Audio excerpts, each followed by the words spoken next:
जिंदगी में खुश कौन नहीं रहना चाहता। हर स्टोरी का एंड एक ही होता है, they live happily ever after. लेकिन क्या आपको पता है कि खुशी रहने के भी कुछ रहस्य हैं।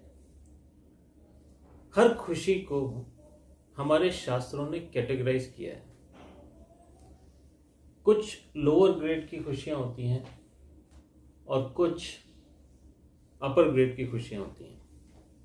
खुश हम सब रहना चाहते हैं, लेकिन क्या हम सिर्फ थोड़े समय के लिए खुश रहना चाहते हैं या हमेशा के लिए रहना चाहते हैं? आप अपने आप से पूछिए, क्या आपको टेम्पररी हैप्पीनेस चाहिए, क्षणिक सुख चाहिए, या आप लंबे समय के लिए अनब्रोकन हैप्पीनेस में रहना चाहते हैं? बस शास्त्र यहीं पे हमें बोध कराते हैं कि हम जिस खुशी के पीछे भाग रहे हैं वो तुच्छ है, थोड़े समय के लिए है, लोअर ग्रेड की है। जबकि शास्त्र हमें एक रहस्यमयी आनंद के बारे में बताते हैं, एक मिस्टीरियस हैप्पीनेस के बारे में बताते हैं जो अखंड है, अनब्रोकन है और हमेशा रहती है। हमारे बड़े बड़े धर्माचार्य इस खुशी को प्राप्त करके उन्होंने अपने नाम के आगे एक अखंड आनंद को लगा लिया। आप किसी भी संत महात्मा का जब नाम सुनेंगे तो उनके नाम के आगे आनंद जरूर जुड़ा हुआ होगा।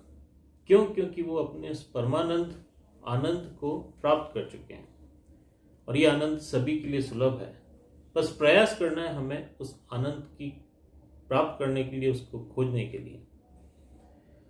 अब हम क्रमबद्ध चलते हैं कि हम किस प्रकार से इसको डिफरेंशिएट कर सकते हैं। खुशी के प्रकार को डिफरेंशिएट करने के लिए हमारे महात्माओं ने शास्त्रों के अंदर जो रहस्य छुपा हुआ है उसे प्रकट किया। सबसे पहला जो आनंद होता है, जिसको हमारे शास्त्र बोलते हैं कि ये बहुत क्षणिक है, लोअर ग्रेड का है, उसको बोलते हैं इंद्रिय भोग। इंद्रिय भोग के अंदर हम लोग किसी वस्तु से आनंद प्राप्ति का अनुभव करते हैं। जैसे अच्छा भोजन मिल जाने पर, अच्छा गाना सुनने के ऊपर, अच्छा दृश्य देखने के ऊपर, अच्छी वस्तु, मुलायम वस्तु छूने के ऊपर। तो ये जो स्पर्श का आनंद है, ये जो आवाज का आनंद है, ये जो दृश्य का आनंद है, ये जो हमारी रसना का आनंद है, ये सब आनंद एकदम लोअर ग्रेड के हैं। इनको हमारे जो धर्माचार्य हैं उन्होंने कैटेगराइज किया कि इसके लिए कारण होना जरूरी है, और फिर ये जो सुख आता है वो थोड़े समय के लिए आता है, बहुत क्षणिक होता है और सुख का आवाज होता है, और इसके साथ दुख खींचे चले आते हैं, क्योंकि ये सारे सुख दुख के साथ रचे बचे हैं। तो हमारे ये जो इंद्रिय भोग के आनंद है, इनको by one get one free category में रखा गया है। आप आनंद लीजिए, उसके साथ आपको दुख फ्री में मिलेगा।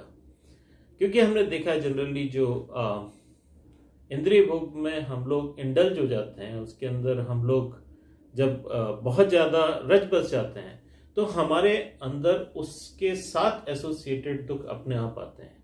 आप ज़्यादा गरिष्ठ भोजन कर लीजिए, स्वादिष्ट भोजन कर लीजिए, तो बीमारियां की फौज आपके पीछे आ जाएगी। आप अगर बहुत ज़्यादा कान के अंदर एक जंक म्यूजिक सुनेंगे और जैज और इस तरह के म्यूजिक सुनेंगे, आपके कान के पर्दे फट जाएंगे और आपको सुनाई देना बंद हो जाएगा। किसी भी इंद्रिय भोग के अंदर चले जाइए, जब आप उसमें इंडल्ज हो जाते हैं तो वो आपको दुख देने लगता है। इससे एक ग्रेड ऊपर का आनंद है जिसको हम इमोशनल हैप्पीनेस बोलते हैं, भावनात्मक आनंद। ये भावनात्मक आनंद जो होता है ये हमारे मन से जुड़ा होता है, हमारे विचारों से जुड़ा होता है। इसमें हमारी भावनाएं काम करती हैं, जैसे प्रेम की भावना है, जैसे करुणा की भावना है, वात्सल्य की भावना है। तो ये जो भावनात्मक आनंद हमें मिलता है, इसके लिए कारण की तो आवश्यकता होती है, और ये हृदय के अंदर बिना कारण भी रह सकता है। हम प्रेम बहुत रख सकते हैं, सबके लिए रख सकते हैं, लेकिन ये जो भावनात्मक आनंद है इसकी भी एक अवधि है, एक परिधि है, एक सीमित दायरा है। इसके बाहर ये आनंद हमें इस सीमित दायरे से बाहर निकलने नहीं देते, और इसके साथ भी दुख जुड़ा हुआ है। अगर हम अपने प्रियतम को खो देते हैं तो हमें दुख होता है। यदि हम अपने दया को नहीं दर्शा पाते हैं तो दुख होता है। मन में मलाल रह जाता है। तो ये आनंद भी सीमित है और इसके साथ भी दुख जुड़ा हुआ है। तो हमारे धर्माचार्यों ने, हमारे शास्त्रों ने इसको जो इंद्रिय भोग है उससे ऊपर का आनंद माना है, लेकिन उस आनंद के अंदर भी दुख का जो भाग है वो जुड़ा हुआ है और इसके अंदर भी समय सीमा लगी हुई है। इससे एक ग्रेड ऊपर और आनंद है जिसको हम बौद्धिक आनंद बोलते हैं। ये बौद्धिक आनंद जो मनुष्य जाति को एक विशेष उपकरण मिला हुआ है जिसे हम विवेक बोलते हैं, इंटेलिजेंस बोलते हैं। ये इंटेलिजेंस से जितने भी बौद्धिक विकास किए गए और उनसे जो संतुष्टि और आनंद मनुष्य को प्राप्त होता है वो थोड़ा दीर्घकालीन है। और ये आनंद इतना प्रगाढ़ है कि इससे संतुष्टि की प्राप्ति होती है।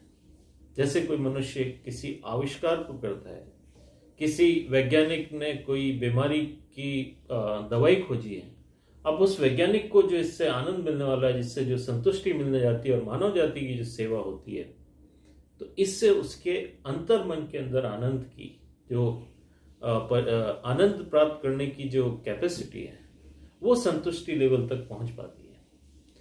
लेकिन as we are upgrading our happiness, जो सबसे कम क्षणिक आनंद था वो इंद्रिय भोगों का था, उसके बाद भावनात्मक आनंद आया। उसी प्रकार से ये जो बौद्धिक आनंद है इसकी भी एक समय सीमा है। ये लाइफ लॉन्ग रह सकता है, लेकिन इसकी शुरुआत होती है और हमारे जीवन के साथ अंत हो जाता है। अब हमारे वैज्ञानिकों की जो सबसे पावरफुल खोज है, जो सबसे विलक्षण खोज है, वो है आध्यात्मिक आनंद। हम सब लोग आनंद स्वरूप है, हमारा नेचर, हमारा स्वरूप ही आनंद है। और हमारे वैज्ञानिकों ने, जो सब्जेक्टिव साइंटिस्ट थे, जिन्होंने देखा कि दुनिया के ऊपर हम लोग डिपेंडेंट नहीं हैं, और उन्होंने ऑब्जेक्टिव साइंटिस्ट के इस जो वैभवपूर्ण जो सृष्टि है उससे आनंद, किसी कारण से आनंद लेने का खंडन किया और उन्होंने कहा कि हमारा स्वरूप ही आनंद है, हमारी चेतना जो हमारा वास्तविक स्वरूप है वो आनंद स्वरूप है।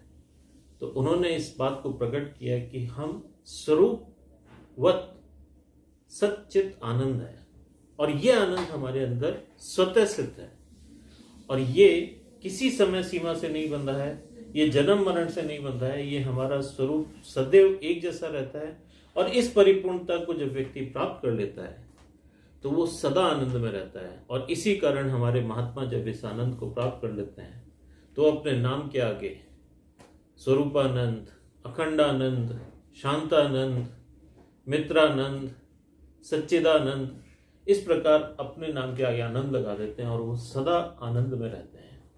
तो इस प्रकार से आप अपने जीवन के अंदर इस संपूर्ण आनंद को प्राप्त कर सकते हैं। इसके लिए आवश्यक नहीं है कि हम गृहस्थ जीवन छोड़ करके किसी आश्रम में जाके बैठें।